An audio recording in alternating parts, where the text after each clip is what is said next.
இப்போ வந்து நம்ம பக்கு, எக்கு, பக்கு இத வந்து டக்குன்னு பார்த்துரலாம். பக்க வந்து நம்ம டீட்டெயிலா பார்த்துரலாம். BAC is constructed based on F plasmids and transferred into E coli. So வந்து பாக்டீரியா நமக்கு தெரிஞ்ச பாக்டீரியால தான் அது வந்து இது பண்ணியிருக்காங்கன்றப்போ எஃப் பிளாஸ்மிட்ஸ் ஃபெர்டிலிட்டி பிளாஸ்மிட் அப்படின்னு சொல்லுவாங்க. அதை பேஸ் பண்ணி தான் இந்த பாக்டீரியல் ஆர்டிஃபிஷியல் குரோமோசோமே வந்து கன்ஸ்ட்ரக்ட் பண்ணியிருக்காங்க. இது எது மேல யூஸ் பண்ணுவாங்க அப்படின்னா ஈக்வலி. ஸோ பாக்டீரியால வந்து இந்த குளோனிங் இதெல்லாம் பண்றதுக்கு இந்த பேக் தான் வந்து யூஸ் பண்ணுவாங்க. இது வந்து மாடரேட் டிஎன்ஏ சைஸ் வந்து டிரான்ஸ்ஃபர் பண்றதுக்கு வந்து யூஸ் ஆகும். ஸோ ரொம்ப ஒன்றும் அதிகமாகவும் கிடையாது, ரொம்ப கம்மியாகவும் கிடையாது. நம்ம கன்சிடரா பார்க்கும்போது ஓரளவு நமக்கு டீசெண்டா நமக்கு தேவையான அளவுக்கு வந்து இருக்கும். ஸோ இதோட இன்சர்ட் சைஸ் என்னன்னு பார்த்தோம் அப்படின்னா less than 300 KB. So first பாருங்க 45 கேபிலேருந்து இப்போ நம்ம 300 கேபிக்கு வந்துருக்கும். அதுவே பெரிய விஷயம் இல்லை. ஸோ லெஸ் தென் 300 கேபி நமக்கு டிசைடு ஜீனை வந்து இதில் டிரான்ஸ்ஃபர் பண்ணலாம். இது வந்து ஜீனோமிக் லைப்ரரி கன்ஸ்ட்ரக்ஷன் பண்றதுக்கும் ஹியூமன் ஜீனோம் ப்ராஜெக்ட்லயும் வந்து இதை யூஸ் பண்ணியிருக்காங்க. ஸோ இப்போ யாக்கு எடுத்துக்கிட்டோம் அப்படின்னா இது ஒரு லீனியர் குரோமோசோம். இதுல வந்து சென்ட்ரோமியர், டீலோமியர் இந்த மாதிரி நிறைய வந்து இருக்கும். பண்றது ஈஸ்ட் செல்ஸை வச்சு தான் பண்ணுவோம்.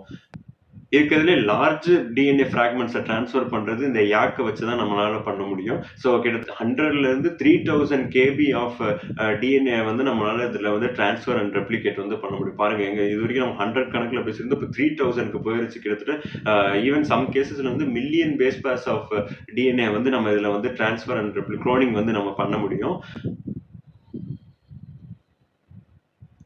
இது வந்து நம்ம ஈஸ்ட் செல்ஸ்ல வந்து டிரான்ஸ்ஃபர் பண்றதுனால நம்ம யூகேரியோட்டிக் ஜீன்ஸ் இவ்வளோ சைஸ் ஆஃப் டிஎன்ஏ வந்து நம்ம டிரான்ஸ்ஃபர் பண்றதுனால யூகேரியோட்டிக் ஜீனோமை வந்து ஸ்டடி பண்றதுக்கு இந்த ஈஸ்ட் ஆர்டிஃபிஷியல் குரோமோசோம் தான் ரொம்ப ஹெல்ப்ஃபுல்லா இருக்கு.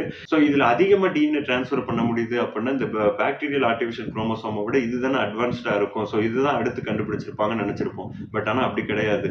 ஈஸ்ட் ஆர்டிஃபிஷியல் குரோமோசோம் தான் ஃபர்ஸ்ட் கண்டுபிடிச்சாங்க. அதுக்கப்புறம் தான் வந்து பாக்டீரியல் ஆர்டிஃபிஷியல் குரோமோசோம் கண்டுபிடிச்சாங்க. எதனால அப்படின்னா ஹியூமன் ஜீனோம் ப்ராஜெக்ட் பண்ணிட்டு இருக்கும்போது இந்த ஃபர்ஸ்ட் வந்து இந்த ஈஸ்ட் ஆர்டிஃபிஷியல் குரோமோசோம் தான் வந்து யூஸ் பண்ணிட்டு இருந்தாங்க நம்ம ஜீனோம் எல்லாம் படிக்கிறதுக்கு.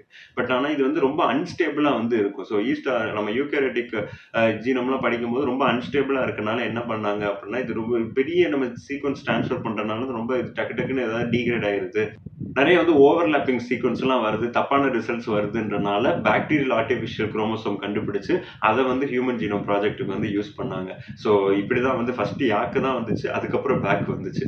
ஓகே, இப்போ லாஸ்ட் நம்ம பார்க்க போறது BAC. So P1 derived artificial chromosome. இதோட டிஎன்ஏ இன்சர்ட் சைஸ் என்னன்னு பார்த்தோம் அப்படின்னா 100 to 300 கேபி. பாத்தீங்கன்னா நம்ம பேக் மாதிரியே தான் வந்து இருக்கும்.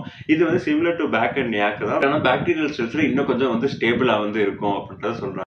ஸோ சிம்பிளா சொன்னோம் அப்படின்னா பாக்டீரியால வந்து டிரான்ஸ்ஃபர்மேஷன் இந்த குளோனிங்லாம் பண்ணோம் அப்படின்னா அதுக்கு வந்து பாக்டீரியல் ஆர்டிஃபிஷியல் குரோமோசோம் யூஸ் பண்ணுவோம். ஈஸ்ட் செல் இல்லை யூகேரியோட்டிக் செல்ஸ்ல யூஸ் பண்றோம் அப்படின்னா யாக் குரோமோசோம் வந்து யூஸ் பண்ணுவோம். யாக் குளோனிங் வெக்டர் யூஸ் பண்ணுவோம். ஸோ இதுதான் சிம்பிள் டிஃபரன்ஸ் அண்ட் டெஃபினிஷன். அடுத்த அண்ட் அதே மாதிரி இந்த குளோனிங் வெக்டர் வந்து நான் தமிழ்ல என்னவா இருக்கும் அப்படின்றத டிரான்ஸ்லேட் பண்ணி பார்த்தேன். ஸோ குளோனிங் அப்படின்னா படி எடுத்தல் அப்படின்னு போட்டுருச்சு, வெக்டார் அப்படின்னா திசையன் அப்படின்னு போட்டுருந்துச்சு. ஸோ இப்போ குளோனிங் வெக்டார் அப்படின்னா படி எடுத்தல் திசையன் அப்படின்னு இருக்கும் போல. ஸோ அதை வந்து அவங்க எப்படி போடல, சும்மா நம்ம டிரான்ஸ்லேட் பண்ண அந்த மாதிரி காமெடியா இருக்கு அப்படின்றத மட்டும் நோட் பண்ணி வச்சிருந்தேன். So that's all.